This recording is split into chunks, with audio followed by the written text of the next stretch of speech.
Hello friends, এই যে পাকা কলাটা দেখছো, এটা দিয়ে আমি আজকে একটা নতুন খাবার বানাবো। দেখো আমি কিভাবে বানাই। কলাটা দেখো আমার ছোলা হয়ে গেছে। এখন আমি এইভাবে কেটে নেব, আবার মাঝখান দিয়ে কেটে নেব, এরকম করেই কাটবো। এই দেখো এইভাবে আমি কেটে নিয়েছি, এরকম লম্বা লম্বা করে। আর আমি এই ব্রেডটা বানিয়েছি ময়দা আর আছে তোমার বেসন, আর এর মধ্যে নুন আর শুকনো লঙ্কার গুঁড়ো আর কালো জিরে, এটা দিয়ে আমি ব্যাটারটা বানিয়ে নিয়েছি। তেল গরম হয়ে গেছে, এখন এই পাকা কলাটা এই ব্যাটারের ভিতরে দিয়ে আমি এই দেখো এটা এর ভিতরে ব্যাটারের দিয়ে এখন আমি কড়াইতে দিয়ে দিচ্ছি।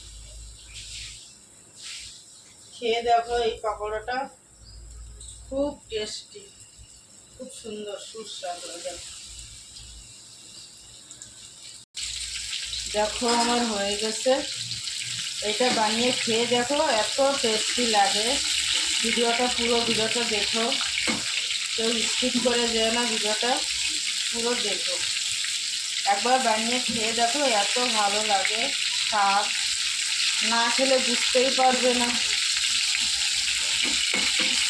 এরকম পাকা কলার পকোড়া আমার হয়ে গেছে, এখন আমি নামিয়ে নিচ্ছি।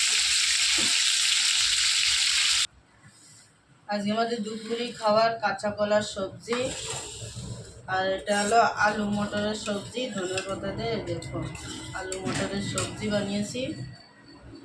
আর এটা হলো আমসি দিয়ে মিষ্টি কুমড়ো দিয়ে টক, এটা আমাদের দুপুরের খাবার। আর এই যে আলু এই পাকা কলা দিয়ে পকোড়া বানাইছি, এইটা বানিয়ে খেয়ে দেখো, এত টেস্টি।